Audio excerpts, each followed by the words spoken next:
Fighting blight in Detroit, new numbers in the governor's race. Exactly how will the transition of power work in the city of Detroit? And the University of Michigan is in the spotlight, but it's not a good thing. MiWeek starts right now.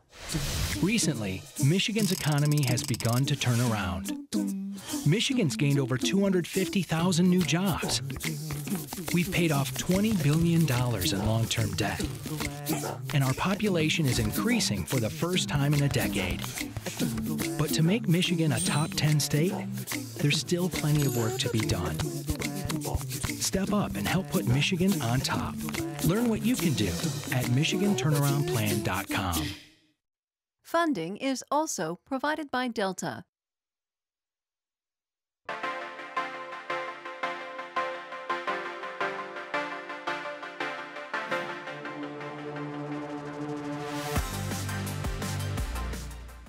Hi there, and welcome to MiWeek. I'm Christy McDonald. We are so happy to have you here with us. In bankruptcy court this week, two key players testified: Quicken's Loan CEO Dan Gilbert and emergency manager Kevyn Orr. Gilbert spent much of his time talking about the city's blight problem, and fighting blight in Detroit is getting some traction and using some high-tech tools along the way. We'll explain that for you. Also in Ann Arbor, hail to the victors isn't what fans are chanting. Instead, they're calling for the firing of athletic director Dave Brandon.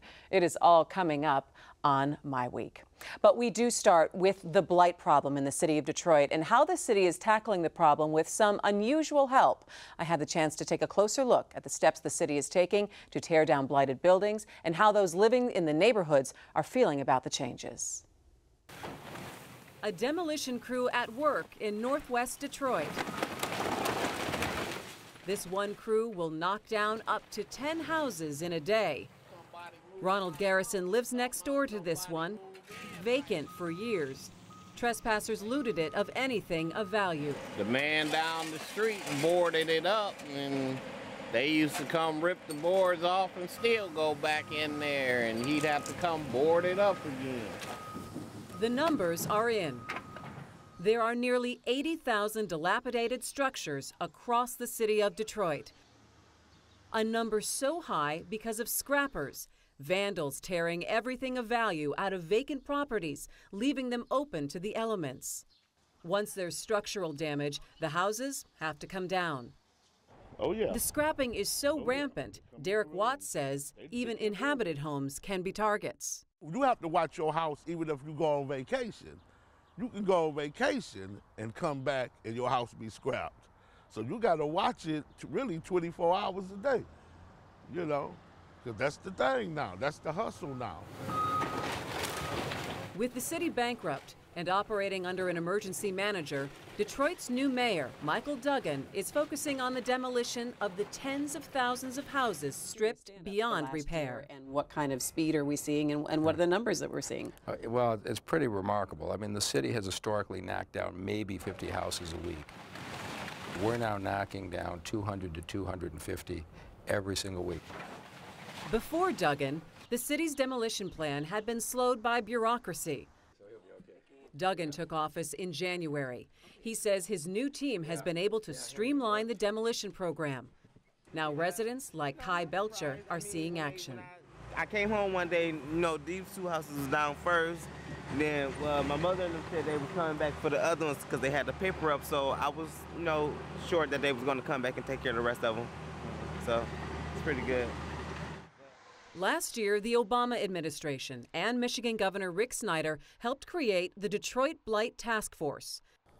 The task force brought together government, foundations, and private groups, some for the first time. Glenda Price co-chaired the task force. She says when everyone started working together, things started to happen. That you did not see impact because there was no concentrated strategy to go neighborhood by neighborhood where you could actually see a difference. And you finally have it. And we finally have it. You can't do one house on the east side, one house in Brightmoor, one house someplace else, and feel as though you've made a difference. You do 3 houses on one block, and by golly, you have made a difference. So you have a staggering number of blighted properties. I can only understand that there would be a staggering price tag to go with it, to remove them. Approximately $1 billion. The city has some of that money in the bank, but it's nowhere near enough to remove all the blight, which is estimated to take 5 years. Where does the money come from a city that's going through a bankruptcy process? Yeah, that's a really good question. And so the first $50 million came from the federal government in TARP funds.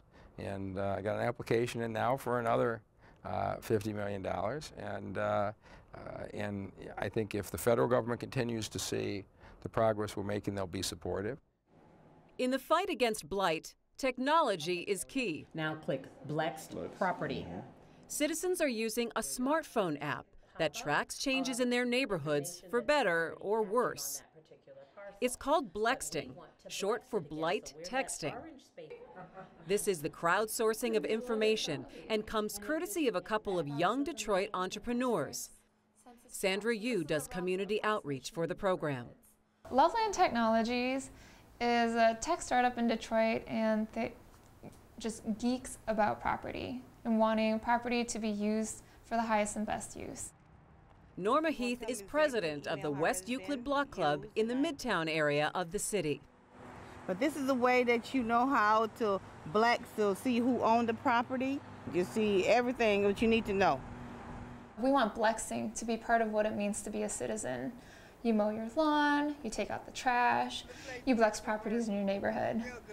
And I hover over here. Monique Tate of the nonprofit group Data Driven Detroit hosts some of the Blexting boot camps, training residents across the city. So having this kind of information available leads to exactly what we want, data-driven decisions. So community groups can decide where are we going to focus our efforts and our attention, because they can easily pull up on the public dashboard a map of their specific neighborhood to see where are the vacancies. What we recommended and what they are attempting to do is look at what we're defining as tipping point neighborhoods.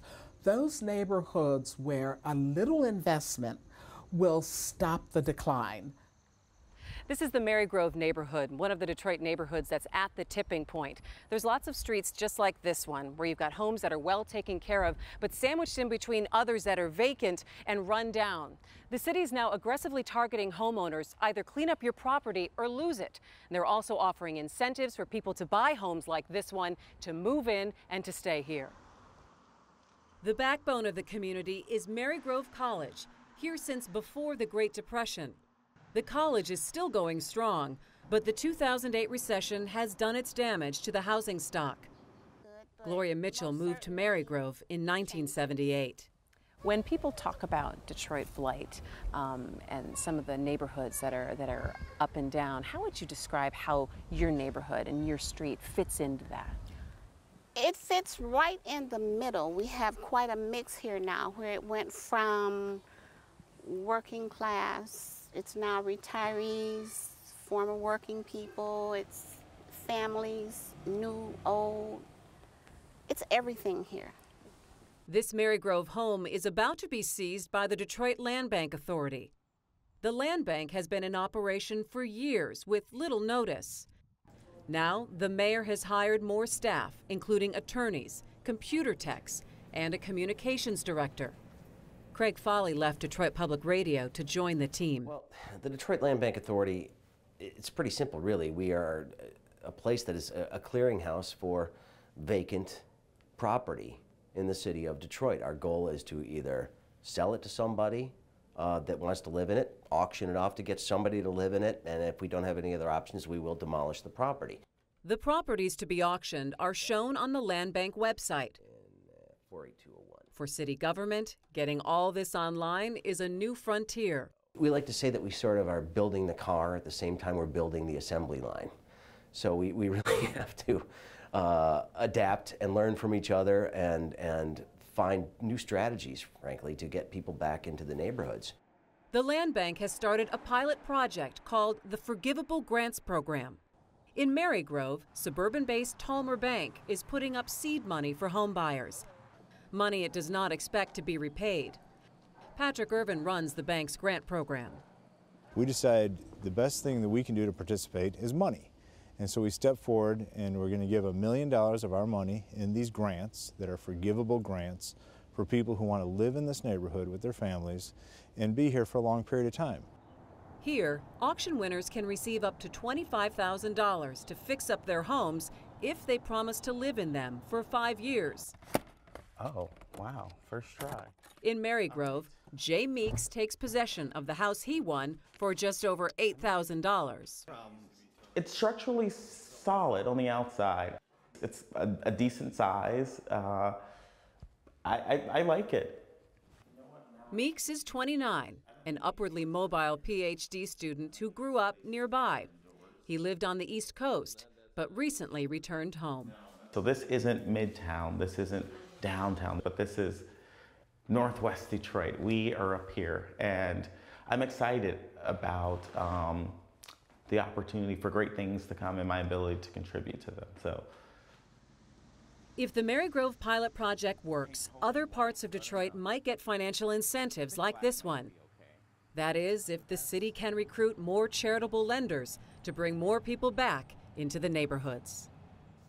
A lot of work to be done. As here, always with me, are MiWeek contributors, Nolan Finley with the Detroit News, Stephen Henderson with the Detroit Free Press. Gentlemen, it's always good to see you. And coming out of that, I think that piece that really illustrates, I think, the beginnings of the work that's happening. And we talk about bankruptcy and we talk about getting through this process. Really, it's what's going to happen on the other side and what's going to happen in neighborhoods like Marygrove. So let me ask you first, I'll start with you, Stephen, the impressions of the work that you're starting to be seen. Well, I mean, this is the real work of turning the city around. It's wonderful what's going on in downtown and midtown, but you've got a lot of private capital moving that now. You've got a lot of stability there and a lot of really good decisions being made about long-term sort of turnaround and stability there. The neighborhoods don't have it. You can go to neighborhoods all over the city and see a lack of private investment, a lack of a plan, blight up and down the blocks. And so this program is the beginning of trying to take some of that on and apply a rational strategy to dealing with, as you point out in the piece, 80,000 empty structures. 80,000 empty structures, and again, I don't think you can underestimate, Nolan, the price tag of $1 billion. Or the scope of the job. I mean, the mayor said we went from $250 a month to $1,000 a month, and that's great progress, but that's 80 months of work ahead of us. So if anybody thinks you're going to see, this transformation overnight, it took a long time to get here. It's going to take a very long time to get out. 80 months, what's that, 6, 7 years? Almost 7 years. That's a long time to ask people in these neighborhoods to be patient and wait. And meanwhile, you've got a stoplight. You can't have any more added to that 80,000. It's a massive task, and you just can't underestimate how far this city fell before the turnaround started, or the work to turn it around started. And I think that's also the trouble with Blight too, is that you can put a number on it. You can say 80,000, but it's a living, shifting city. And where one street was fine one day, you come back a month from now and things have changed. And I think that's what's interesting about the Blex ding, is you're able to go to this database and take a look at properties and even put in and say, look, this has changed a little bit. Right. I mean, keeping track of it is impossible, and that's how it got this way. Is that the city was unable to even quantify how many structures are empty. And that's not to even talk about who owns them and might be held responsible. So they are doing all the right things in terms of putting the technological infrastructure into place and having a plan. We've got this Blight Authority strategy to deal with this that will move the ball, but it'll be a long time. And it's essential that this idea of reclaiming some of these homes takes hold. If you could take 20 or 25,000 of those 80,000 buildings and rehab them, sure, that takes the task down somewhat in terms of both expense and time. So it really is good to look at this comprehensively to say, does every house need to be torn down, or can we put people in some of those houses? That's a really good point, Nolan, about filling up the neighborhoods again. But how do you get people back in to take that risk? I mean, we saw that young man at the end of the piece, Jay Meeks, who's coming back, who has a connection with the neighborhoods because he grew up nearby. But where do you find people that are willing to to take, is it really risk? Yeah, I think it is risk. I mean, I'm working on a project now in the house that my family lived in when I was born, near Livernois and Grand River. That house is empty and has been stripped. There are, I think, 15 houses up and down that block that are like that. But there's still people living there, and so it's still a neighborhood that needs attention and help. And so just in trying to figure out what to do with that property, what to do with the property next door, which needs to come down, it's an incredibly daunting task. And the idea of moving your family in there is a whole other burden that I think you're not gonna get to yet. My hope, though, is that you get more people like me, like the young man in your piece, who say, look, I'm from here. I was born in this area, so I'm going to try to do what I can to help turn it around. That kind of connection is something the city really should be playing on. You make a very important point, though, about bringing a family in, and what does the area have to offer for a family. And I think, Nolan, that then gets in the conversation of what the city is going to look like now in the next 2 years to be bringing in more people, families. Now you're talking about the schools, you're talking about that kind of infrastructure. Yeah, and the schools, I mean, set those aside for a moment, because they're still that great unsolved puzzle that no one seems to have an answer for. But as we think about rehab and blight remediation, what have you, you've got to think about doing whole neighborhoods at a time rather than scattershot all over the city. We'll go to this block over here and this block. Fix a whole neighborhood at once so you don't get more blight and you do get people seeing hope, like, well, maybe I can stay or maybe I can come in. They've got to, you've got to say, well, we're not going to get over here just yet. We're going to fix this, and people have to have that sort of patience. As far as the schools go, I mean, we're about to come out of emergency management for the Detroit Public Schools. I don't see the Detroit Public Schools being fixed as a whole. I think we have to rethink this and go to a system of individual schools that focus on excellence, whether they're public, traditional, or public charters or private. Every kid should have a good school to go to, and we've got to get over this notion that we can fix something that's so broken and been broken so long that it just defies fixing. Taking the blight one step further, and you see the pictures of people demoing those homes and clearing the land. The next step, though, for me is, so what goes in that spot that was just a house there? So do you leave these large spaces on the block? I don't think you can. I think you have to leverage, and one of the things that I'm trying to do in the neighborhood where I was born is leverage there are lots of people working in different kinds of spaces that can help. So maybe you can get someone like Greening of Detroit to take some of these empty lots and make them into sustainable empty lots as opposed to just vacant lots.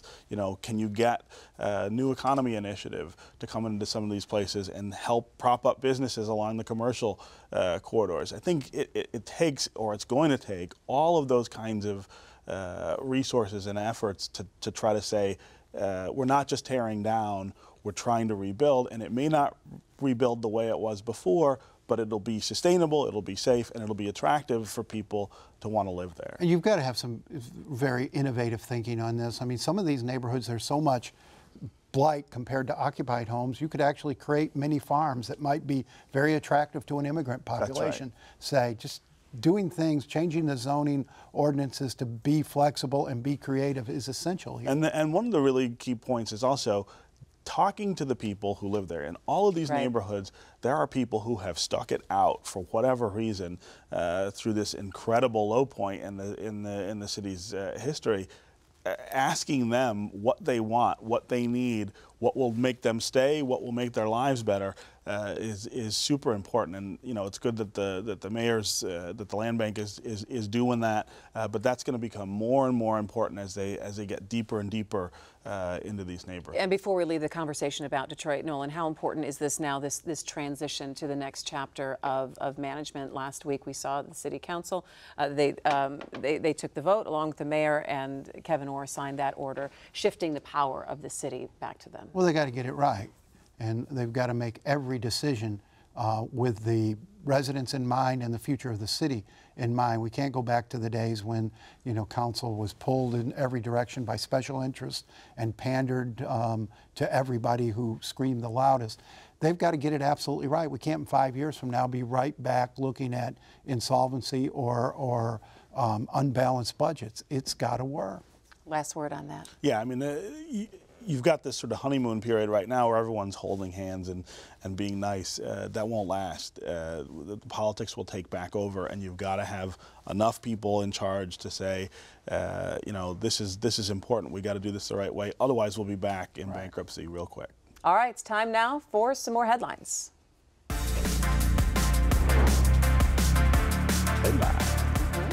New poll shows Governor Snyder ahead of opponent Mark Schauer, and that's just one of the governor's races across the country that are incredibly close. And the University of Michigan is in a little hot water. We'll talk about that, but first I want to start with the governor's race, Nolan. We saw some new numbers out that give the governor a little bit of a bigger lead, but when I say bigger lead, we're talking about 6 points. Well, it's better than it was. I mean, he was tied or up 2 in the last round of polls. This new round, I think Steve Mitchell had it up 4%. Free Press has got it up 6. The internal campaign poll last weekend had it up 5. It's stretching a little for the governor. He's getting a little breathing room.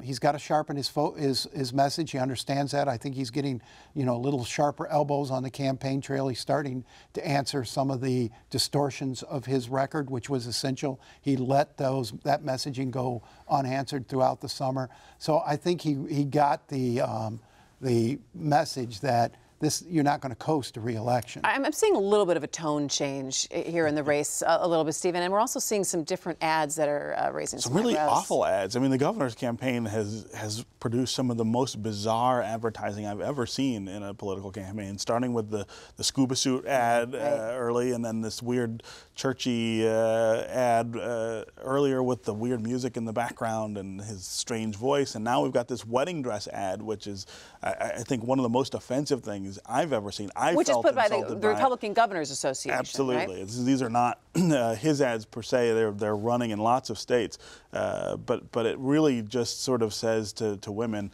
you know, this is just like picking a wedding dress. Picking a governor is no different from picking a pretty dress. I've seen the ad, and it's like it's almost like a spoof on "Say Yes to the Dress," which is on TLC, and I know some of you are watching a little reality TV out there. It seems not in good taste, Nolan. I haven't seen it, so you know I'm at a disadvantage here. But I, from the beginning, have thought that the governor has, you know, missed an opportunity to talk about a very compelling record and some pretty good list of accomplishments. And some of these ads have just been bizarre.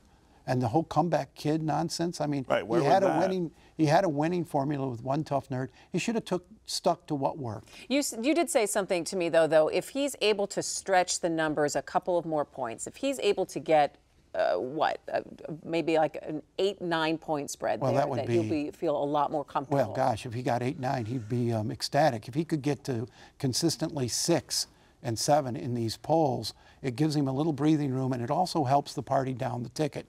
And that's what Republicans are desperate for. I mean, I think most people in the party think he's going to win, but they want him to win by enough margin to help the people down the ticket. Yeah, but Mark Schauer is hammering on issues that people are listening to, like the recovery's not happening for them yet, and education. Yeah, well, and it's been effective. I mean, you see that the governor's numbers, even with this new spread, he's still only at 45%. For an incumbent, that's not great. A stronger, I still say a stronger Democratic candidate would be ahead of this governor at this point. The question is whether Mark Schauer will become that candidate fast enough to beat him. But governors all over the country are suffering from the slow recovery of the national economy. You had the president out this week saying, you know, I understand people don't feel the recovery for these various reasons. Well, voters don't get a shot at him this time, but they do get a shot at governors. But they had a shot at him 2 years ago, and they reelected him. And there's 2 years later, still a sluggish economy. These governors are paying a price for the fact that people don't feel their lives getting better. They're paying a price for some of the choices they made. And incumbents, both in the Senate races and in the gubernatorial races, are struggling all over the country more than they should be. All right, good time to remind you that the gubernatorial town hall, Monterey, awaited by all of us, will be happening on October 12th. We got 1 minute left, and I want to get to U of M because what's happening over at your alma mater? You know, just because you went to state, you don't get to gloat now. Well, I'm not gloating, but they seem to have a terrible A, communications problem, B, a bad PR problem. And do you think that we're going to end up seeing the ouster of Dave Brandon? Yeah, I don't know who's going to be able to keep their jobs after this, but as an alum, I'd like to see them have a more coordinated approach to dealing with this stuff and stop the screw-ups. You know, forget about the season, which, you know, is sort of a disaster, but putting a kid in to play when he's got a concussion, that's just inexcusable. They got to clean that up. It goes against everything that they've been talking about in student athletes for years. If they were 4-0, last 20 seconds, Nolan. If they were 4-0, nobody would be talking about this, and those folks in Ann Arbor shame are on them. not going to be happy until they can clone Bo Schembechler and bring him back. Oh, all right, and that is going to have to be the last word. That's going to do it for MiWeek. Thanks so much for joining us. We're at MiWeek.org. You can find any shows that you missed there and join the conversation throughout the week on Facebook and on Twitter. For all of us at Detroit Public TV, I'm Christy McDonald. We'll see you next week. Take care.